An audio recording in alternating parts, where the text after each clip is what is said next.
What's up, guys, and welcome to another episode of Gamescript. We're looking at the Kansas City Chiefs versus the Washington Commanders on Monday Night Football.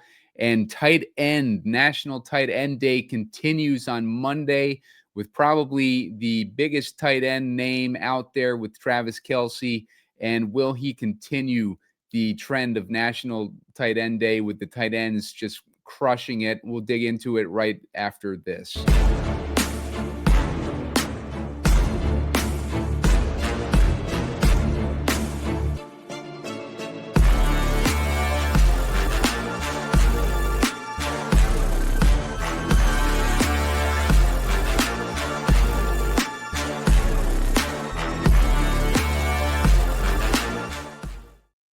What's up, guys? Simon Edwards at PumaCom here with Heat Seeker Sports, and you're watching Gamescript, looking at the Monday Night Football game between the Kansas City Chiefs and the Washington Commanders. We got a 47.5-point total with the Chiefs as 11.5-point favorites in this one.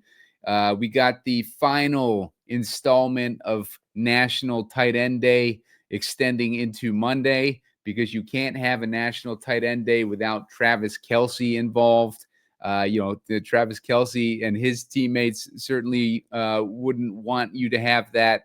And National Tight End Day sounds silly, but it's a real thing. I told you guys yesterday's show, don't sweep it under the carpet. People are going to be sounding silly talking about it, but it's something that you could really take advantage of, because tight ends are the grinders on the team. They do a lot of blocking. They do a lot of the heavy lifting, and you can bet that when there's an opportunity to honor those guys, like the teammates are going to want to take that opportunity, and even the coaches are going to scheme for those types of opportunities. And that's exactly what happened today with all these tight ends just crushing it. The biggest one was Tucker Kraft in the showdown episode, the showdown game. And on my episode yesterday, I was talking about Tucker Kraft, putting him in the captain. That ended up coming to fruition, and it ended up being a pretty big day for me with the nightcap. But just a couple moves in a different direction, and it would have been a lot bigger game. But I'll share over a lineup real quick with you guys, just to kind of show you like how you take stuff like this seriously. Like, it's like Tucker Kraft, 54.45 points in the captain. We just had monster performances by a lot of these tight ends, but like, this was my lineup. I had Tucker Kraft in the captain, Jordan Love throwing to Tucker Kraft. I had Dobbs as the other piece of Green Bay in my lineup. And on the other side, I had DK Metcalf, Chris Boswell. I had Chris Boswell ended up being a huge addition to the lineup. He ended up scoring 20 DraftKings points. You can see Jordan Love had 31. DK Metcalf has 16.5. Pat Freiermuth was the final piece of that puzzle that I put in there. And with Aaron Rodgers, he throws majority of his throws to tight ends. The problem with Pittsburgh is it's a three-headed monster of tight ends. So none of those guys scored, but honestly, they scored like 5 touchdowns like against the Bengals like a week ago or whatever that was. But this is my lineup. I came in the main DraftKings, the $15 tournament, 609th place. But look at this lineup and compare it to the lineup that won first place.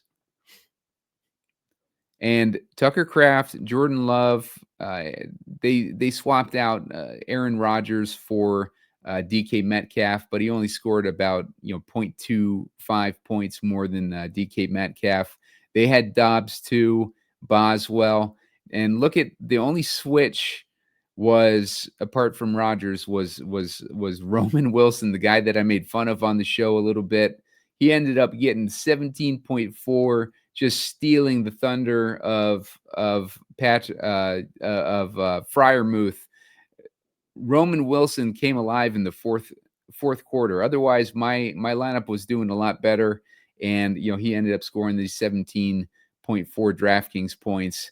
A lot of that came in the fourth quarter, and he ended up getting a touchdown in that fourth quarter as well, and that just carried this lineup well past my lineup. My lineup did a lot better in single entry contests and stuff like that, but just to illustrate to you guys, like what what these showdown swings can be like.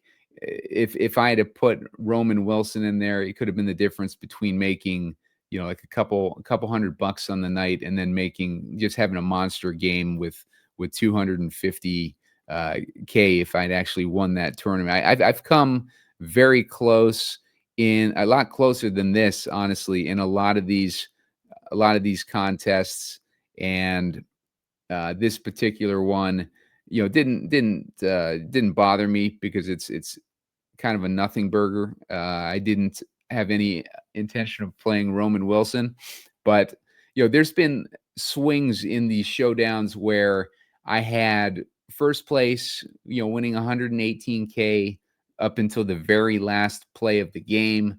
That was a Chiefs game, and it went into overtime against the Tampa Bay Buccaneers, and I had first place from the end of the third quarter until the very last play of overtime, and Kareem Hunt ended up scoring a rushing touchdown and knocking me from first place all the way down to I can't even remember what place it knocked me down to, but it knocked my winnings down from about like 118K down to about like a few $100. So it was just a terrible experience. But I have these close swings all the time, and eventually, hopefully, on this show, we'll build one of these lineups that puts the swing in the right direction here. So, looking at the slate, we'll take a look first at the injury situation. And right now, I got up the Washington Commanders. Jayden Daniels is out in this one. That's going to push Marcus Mariota to the forefront. We got Austin Eckler's on IR. Noah Brown's still on IR, obviously. A couple more injuries, like to the depth of Washington's offensive line. On the defense, Darren Payne is questionable. Get some depth with Baptiste and Armstrong. As far as the defensive ends, we got Drake Jackson and Dietrich Wise on IR. So we got a lot of depth issues on the defensive ends for Washington. And then on top of that, we have Will Harris, one of the safeties, is on IR. So nothing apart from Jayden Daniels. Jayden Daniels is the main injury there. We'll take a look at the Kansas City Chiefs.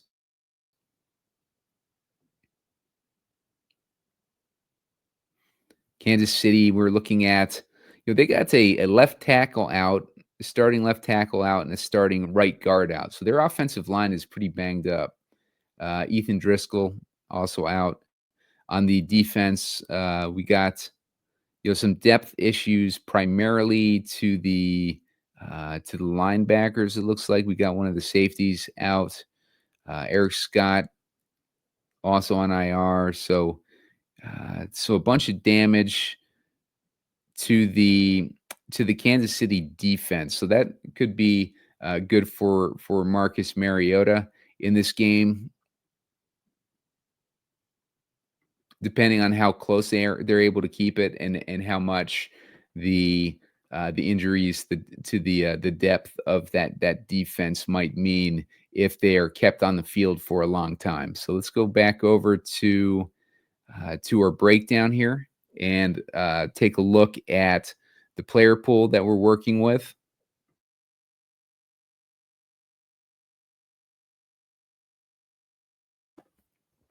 All right, guys, mouth gets dry as I'm doing this super late at night. All right, so we got Patrick Mahomes. Mahomes has been on fire this year.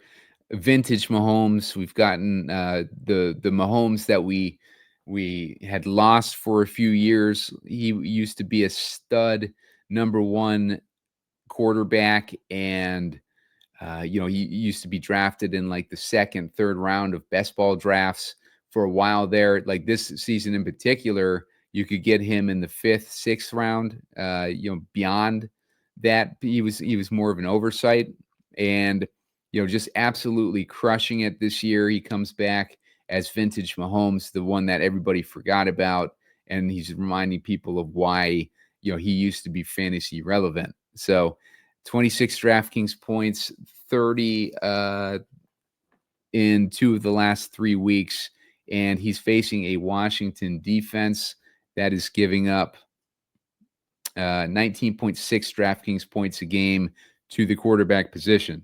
So Patrick Mahomes is thoroughly in play for this one and as a captain option, even though he's the most expensive guy on the slate.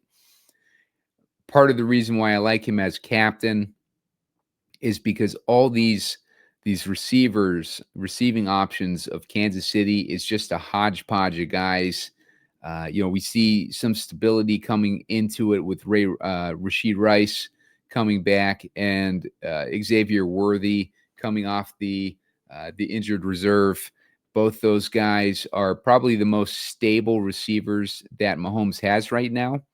But like I said, like Travis Kelce, the Chiefs are, as much a team that's going to focus on trying to put their tight end in focus for National Tight End Day as any other team, because they're always complaining about like the world's against them and all that kind of stuff. They love to be the victims and everything, and they're not gonna let Travis Kelce get away on National Tight End Day, as silly as it sounds, as the only like one of the few tight ends who did not have a big game. So I can guarantee you they're going to make an effort to get Kelce more involved in this one.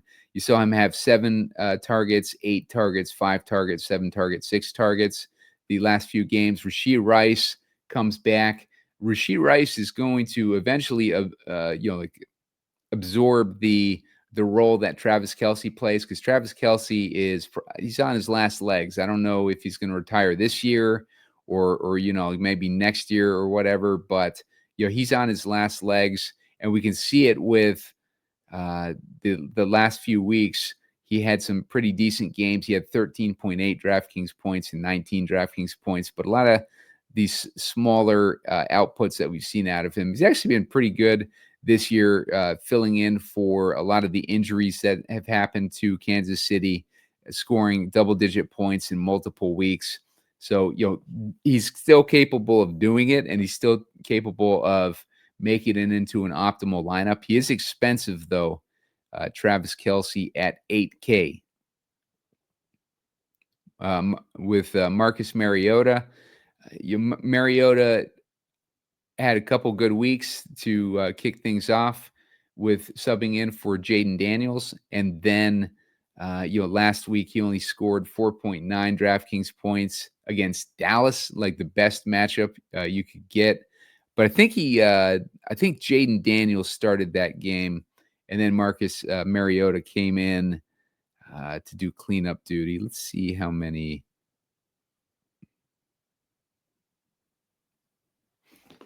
Daniels played in that game. Yeah, Daniels played most of that game. Looks like he had 18.7 DraftKings points. So Mariota just came in to kind of fill in for Jayden Daniels when he went out last week. He only that 4.9. You just ignore that. Like, these are his starts: 21.3 and 17.2. So Mariota is a pretty good starter in this offense, and Kansas City is only giving up 15 DraftKings points a game, though, but they are massive underdogs. So I would not be surprised to see Mariota have a decent game in this one. and he should have his weapons both back in Deebo Samuel and Terry McLaurin. And I think this is the first time that they've both been healthy in a while. We saw Deebo Samuel. He missed last week's game. He had 5.4 in the game that he got injured. Prior to that, he was on a roll. Deebo Samuel was like the best player on this offense. Terry McLaurin held out in the offseason, and he came in super rusty. And Deebo Samuel just was a perfect fit for this offense. And he was scoring like 20 DraftKings points in 3 out of 5 games where he played the full game. And then last week he got hurt, only 5.4 DraftKings points. He does have the best matchup against Kansas City. He's the favorite target against man coverage so far this season.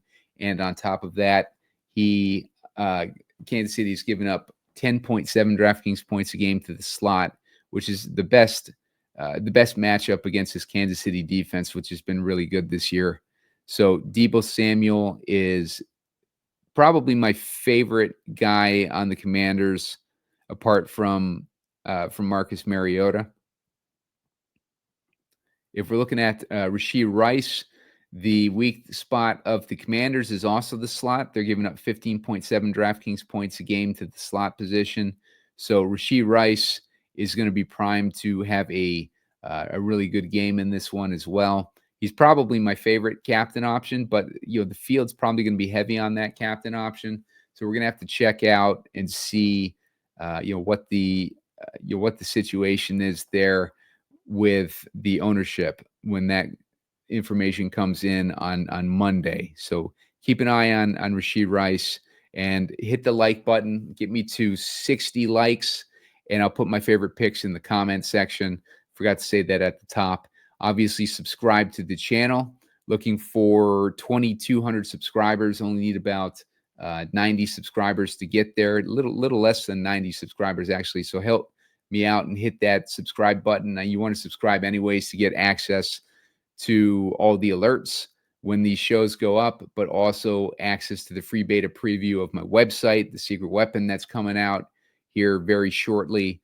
And it's going to help you guys to keep track of news and nuggets on these players. I'm going with the nuggets route as opposed to the analytic tools and stuff like that.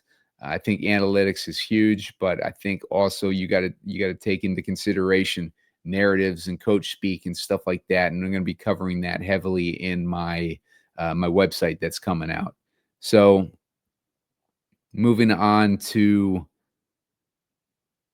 Xavier Worthy. Xavier Worthy came back a few weeks ago, actually in week 4.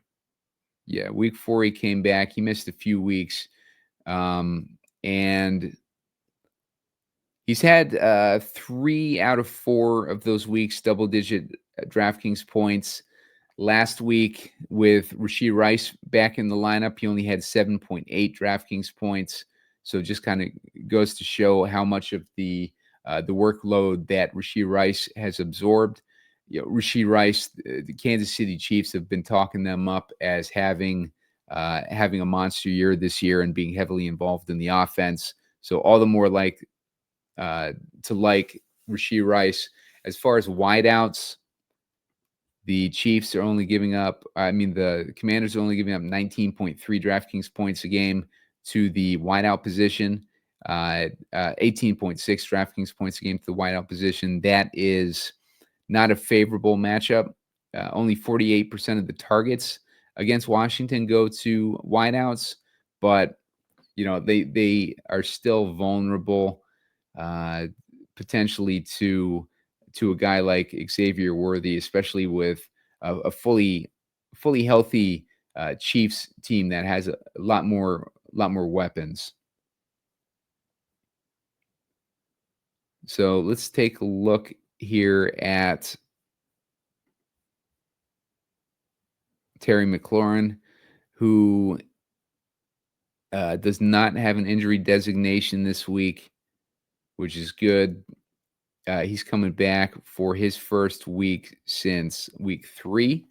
So he's been out. He's been out a while, on top of already being rusty from not practicing during the off season with his holdout that he was dealing with.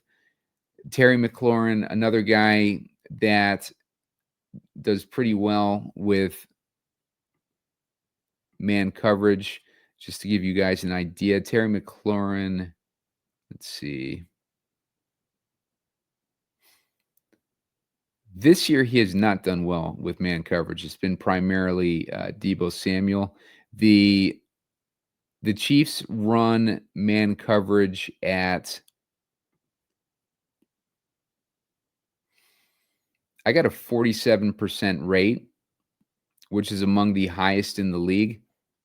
So that's going to set up, like I said, that's going to set up, Deebo Samuel to have the more favorable situation out of these top options for receiver. Jalen Lane was actually doing really well versus man coverage as well. Look for him to have less of a role now that McLaurin is back. But Jalen Lane and Chris Moore were both doing well under man coverage as well. Luke McCaffrey too, honestly, like all those guys that were filling in did pretty well versus man coverage. But Deebo Samuel, 0.77 fantasy points per route run, according to PFF. Luke McCaffrey was at 0.5. Chris Moore was at 0.48. And Jalen Lane was at 0.42. So few guys here who do well for man coverage. But yeah, Deebo should be the guy that benefits the most for us this week. Let's see. Travis Kelce, talked about him already. We got Bill. Bill, he hasn't done anything the last few weeks. He had that 31-point breakout week in week 5, but he hasn't done anything since. And he runs into another difficult matchup against the Commanders. Against the Chiefs. The Chiefs are only giving up 18.6 DraftKings points a game to the running back position. So a difficult matchup for Bill this week. But let's see what his share of the offensive pie is here. And take a look at snap counts. We'll sort it by team. Going to Kansas City. Actually, we're going to Washington. So Jeremy McNichols had a 36% snap count, 49% for Krosky Merritt, and Rodriguez had a 13%. The week before that, Bill had a 66% in week 6 versus 32% for McNichols. And that week 6, they lost a close game to Chicago, and Bill only had 6.8 DraftKings points in that game. So, hasn't been doing too well since they had that breakout game. So he's dangerous, but he's in a difficult matchup. So it's hard to back any of these running backs for Washington in this game. Pacheco started to look a little bit more lively last week. 15 attempts for 57 yards and had a touchdown. And I think Kareem Hunt got hurt last week. Let's see where Hunt is.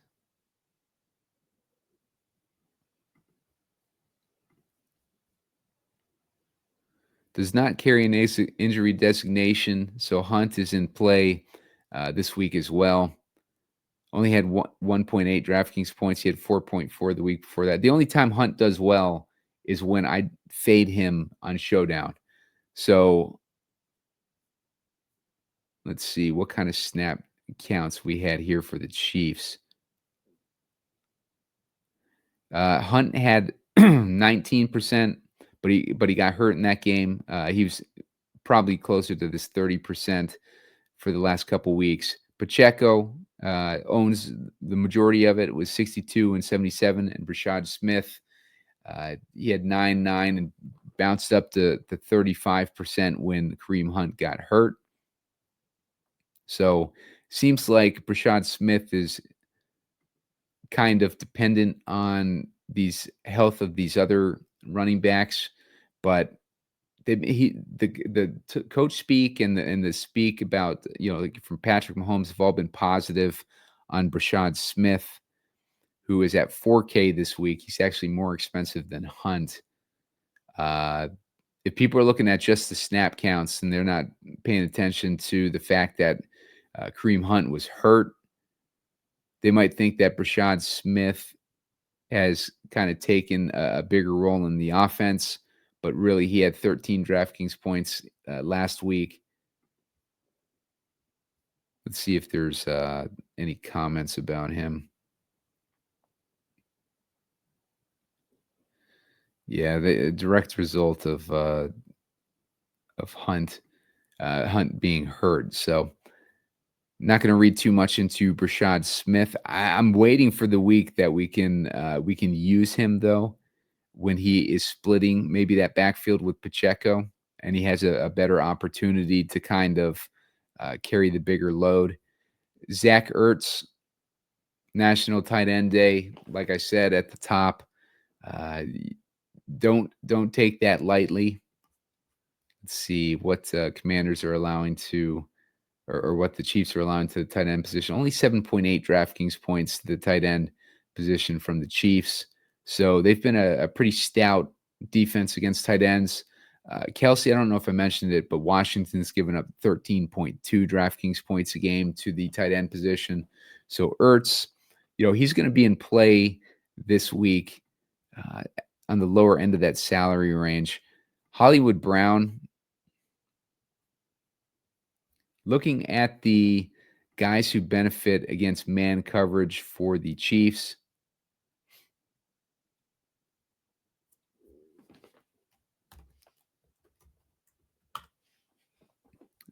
you can see Hollywood Brown was at 0.64 fantasy points per route run. That's significant because the Commanders are top 10 in man coverage, and Hollywood Brown is the second best guy on the team versus man coverage. He's had 67 routes run, second highest amount of routes run versus man coverage. He's had 11 receptions for 79 yards. He has a 29% target rate against man coverage. Keep in mind that was a lot of that was without Worthy or obviously Rice in the lineup, but Hollywood Brown was the primary guy versus man coverage, while those other dudes were missing. Rashee Rice in the one game that he played, he had 1.8 fantasy points per route run versus man coverage and a 25% target rate. But like I said, that's a very small sample for Rashee Rice versus man coverage. But Hollywood Brown is a guy that we want to keep on our radars this week, on our radars. Looking at the kickers, Harrison Butker, very low output this year. He's had 3 double-digit weeks, but not the Harrison Butker that we're used to seeing. We got Matt Gay on the other side, and he's kind of the same situation. He's had a couple big weeks, but he's had these weeks like 2 DraftKings points, 8 DraftKings points, 9 DraftKings points. Not sure if the team's just going for it on fourth a lot, but if they are, that tends to take away the value of the kickers. The Chiefs defense is in play this week at 4,400. That's pretty cheap for the way that they've been playing recently. We saw a 13-point game out of them last week, and they've had a 12-pointer in there too. Jalen Lane was the guy I was talking about earlier. 6 targets last week. Hasn't been getting a ton of targets, but he's been playing pretty well. But he's at 4,200, and we got like a fully healthy.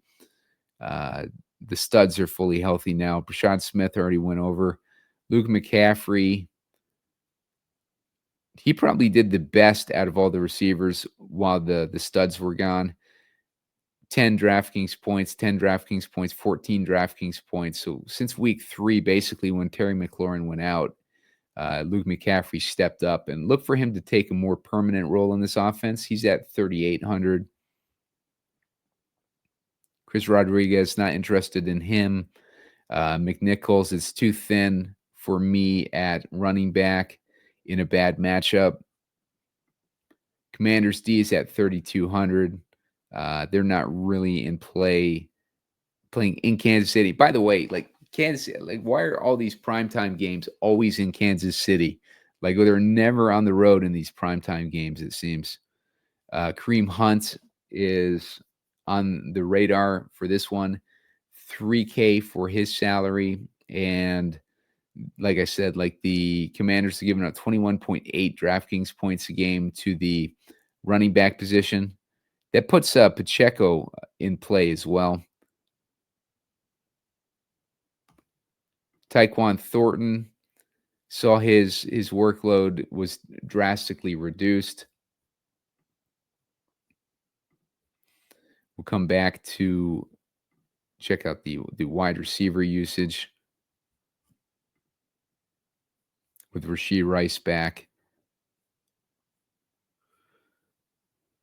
Going to Kansas City, we're looking at 59% snap count for Xavier Worthy, 33% for Tyquan last week, 36 for Juju, 33 for Marquise Brown. Jalen Royals even got 20% last week. They're very split up. 41% for Rashee Rice, getting probably eased back in. Not to mention he's the slot receiver. But yeah, Xavier Worthy with the biggest snap share, followed by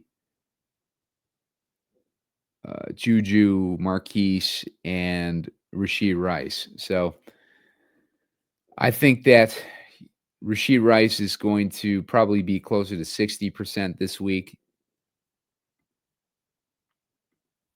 which is going to, it doesn't really impact Thornton. It would impact, I think, Juju Smith-Schuster the most. Actually, Marquise Brown was running 50% of his routes in the slot. Juju was running 41% of his routes in the slot. Looking at those numbers again, just see who took the biggest dip. Xavier Worthy took the biggest dip, going from 73% to 59%. Tyquan Thornton actually went up from 27% to 33%. Juju took the biggest hit, going from 62% down to 36%. And Marquise Brown took a big hit, going from 52 to 33. So those were the guys that were impacted the most by Rashee Rice's return. Chris Moore has been, playing pretty decent in the 2 weeks of opportunity that he got. Juju, we talked about. It's only had a couple weeks over double-digit points. Robbie Chosen is now on the Commanders. Did a little bit. He got 4 targets last week. We don't need him anymore, though, with the main cogs back. Noah Gray, could be interesting this week. Same matchup as Kelce. Maybe decide to give it to Noah Gray tomorrow. Scrolling down, looking to see if there's any value in the dumpster. And I'm not seeing anyone worth dumpster diving for. So let's go ahead and build our build. Let's put Patrick Mahomes in the captain. Let's give him Rashee Rice. And Worthy's expensive. So let's go down to Hollywood Brown, the other guy that he likes to target in man coverage. And we'll give him Hollywood Brown. Leaves us with $6K per guy. Let's put Deebo Samuel. Well, he's close enough in price to Marcus Mariota. So let's get Mariota in there. Leaves us with 9,300.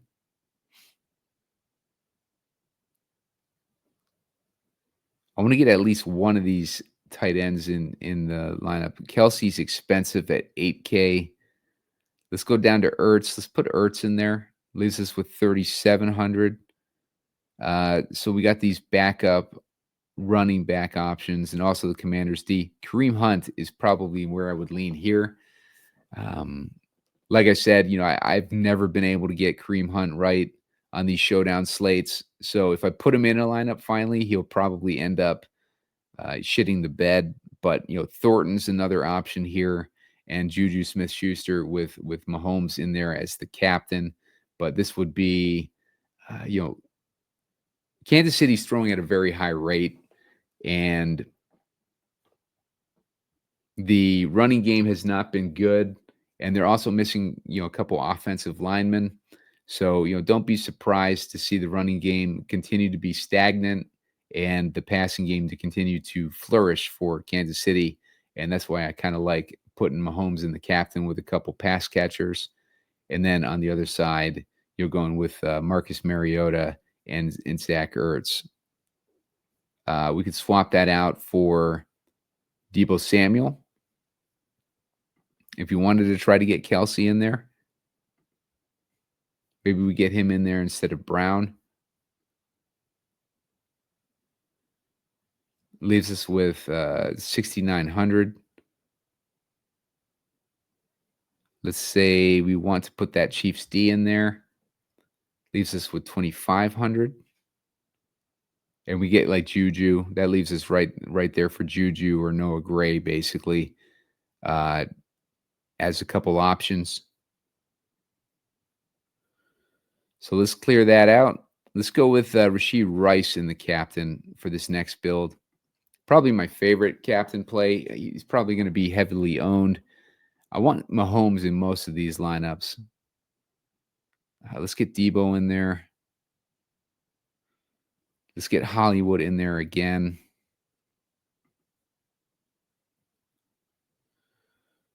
And let's try to get Kelce in there. If we put Kelce in there and take out Hollywood, that leaves us with 3,800 per guy. We can get that Chiefs D in there again. And our options are Kareem Hunt, once again, is kind of the landing spot, and Tyquan Thornton. These guys have upside. Juju Smith-Schuster, so I don't mind being in this spot. Looks like they've given us some decent cheap options this week. Let's clear that out. Let's put Marcus Mariota in the captain. He's pretty cheap. Let's get Mahomes in there.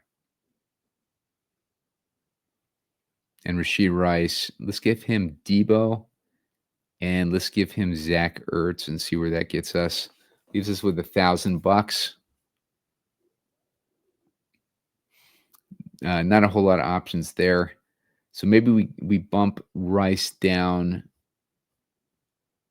and go with Worthy instead. He's at 8,600. That gives us an extra $1,000.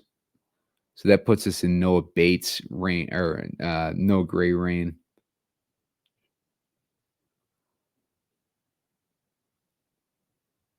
Let's say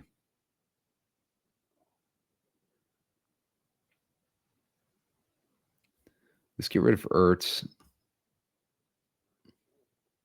See what kind of cheap receivers we have as options for the Commanders.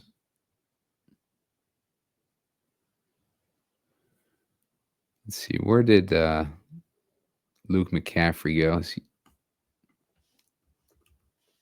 He's only at 3,800. So let's put Luke McCaffrey in there.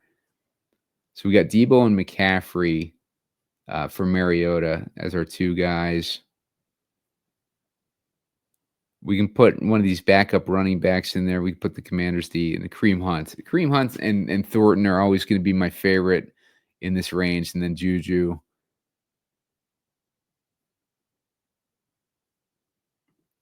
Let's go ahead and do one with in honor of National Tight End Day.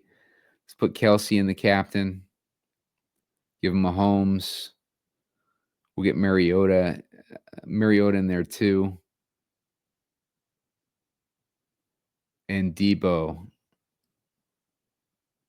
Leaves us with 4,400 per guy.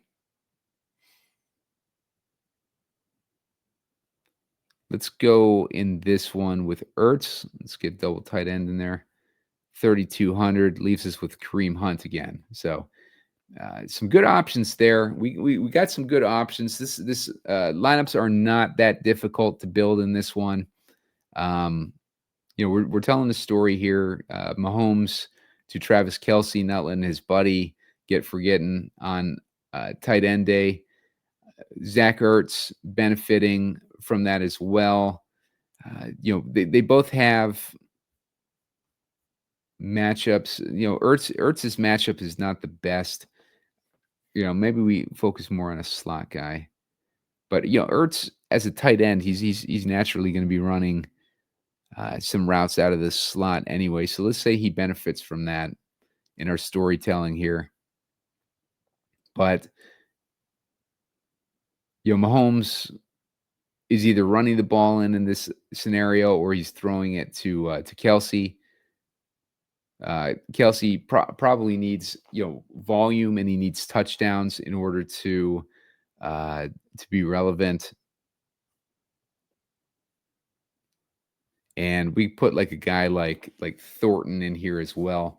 I think we probably in this scenario probably want to put in another receiver for Patrick Mahomes. So I would probably go with maybe Thornton in this build, or potentially Schuster, and then like Hunt. That just helps us with our storytelling in a build like that. So right now, those are my favorite captains. I got to see what the ownership is. I tell you guys every time, I like getting those captains under 10% owned, and that helps to figure out how to build for these. Like the way that I like to build, I like to pick a captain and build a story around that captain, and I pick the captain based on like ownership, because if you can get a 6% guy and build a good story around him, then you can make like good moves through the masses when you're in those big GPP tournaments. So hit that like button, give me the 60 likes so I can put my favorite picks in the comment section as we get closer to lock. And then also make sure to subscribe to the channel. I need 60 likes actually to put my favorite comments. I need to bump that up so we can get the viewership up on these. And then I want to get you guys to subscribe to the channel so you get free access. It's going to be free beta preview to my YouTube subscribers. So make sure you're subscribed to that. And I will see you guys later on. Keep an eye out for an underdog video. I'm going to try to put one of those out.